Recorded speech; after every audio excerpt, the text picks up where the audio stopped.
Hi, I'm Raymond Centeno, and I am a part of the leadership for Filipino Force at Salesforce. We are standing here at Salesforce Park, and right behind me is Salesforce Tower, which is the tallest building in San Francisco. Salesforce Park is an urban park right in the middle of the city. So if you're ever here, if you ever come to San Francisco, come out here and enjoy a nice walk on the park. Now, Salesforce is actually located in the south of Market area of San Francisco, and this area has significance for the Filipino community. This is actually has been designated a Filipino cultural district for San Francisco. As part of the Innovation Pavilion, we are pleased to welcome a few trailblazing Filipinos in tech who would like to speak with us about their experiences being in the tech industry. How did you get into the tech industry? Yes, I started in technology very, very early on. I graduated from Stanford in 1990, and my first job was actually on the financial services side of technology. I was at a bank called Robertson Stevens, based in San Francisco, and we were doing deals with software companies, including Oracle Corporation, Microsoft. So back then it was enterprise software. And that was my launch into technology. It was early, things have changed. It was before the internet, and now it's just exploded since.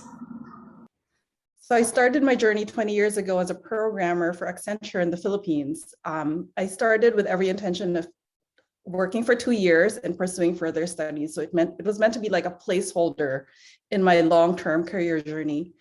I ended up enjoying it so much. I stayed for 10 years, mostly for the same client as well, and worked my way up from programmer to becoming a lead and eventually managing projects.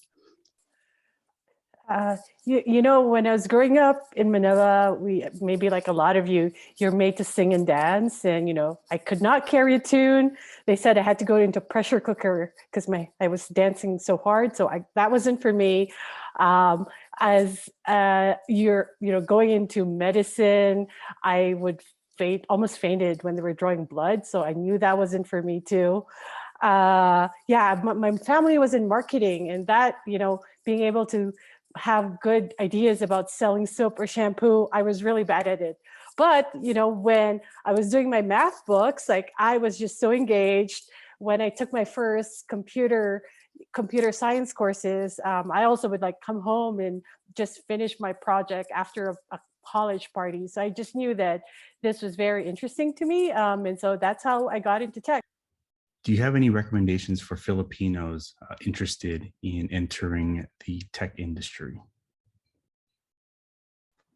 So for at least Vaster, from K-12 through college, so undergraduate students, whether you're pivoting from a different industry or you're thinking about starting a company, we really look at the life cycle of a Filipino holistically. So wherever you are, starting from even before you're born, we have a lot of Faster moms that are pregnant right now, that are making sure they're watching machine learning videos and hoping they're going to be a programmer or, maybe a tech CEO someday. It really doesn't matter. Tech is so broad, it intersects with many different other industries. And so I think, all skill sets are welcome. You don't need to learn how to code C++ and be an amazing programmer to be contributing to this industry. In fact, many of, our leading experts, whether it's a virtual reality, augmented reality, are actually designers who study painting. So there's a lot of different ways to get involved. 100%. There are not a ton of us, but for those of us who are in the tech space, we are quite open to speaking and, giving individuals advice. If you look at all the individuals who are participating in today's event, I think that alone shows you that there's a lot of Filipinos in tech that are eager and wanting more faces like ours to be in the space. So first and foremost, network, right? If you're not sure what part of tech you want to be in, use that network to find people, find groups where you can get this information. I think it was mentioned earlier, you don't have to be a software engineer to go into tech. As I mentioned earlier, I came from Wall Street, finance. We're talking head to toe, always had my makeup done, wore a suit every day to work, right? Complete different than what I wear now, which are yoga pants and t-shirts. And I'm lucky if I brush my hair in the morning. This is an anomaly right now. So for first piece of advice is network, find someone to help you kind of search and figure out what you want to get into. 2 is not to be afraid and limit yourself to thinking that you just have to be a technical person. These are businesses, these tech companies. They need HR people. They need project managers. They need program managers. They need assistant business, administrative business partners.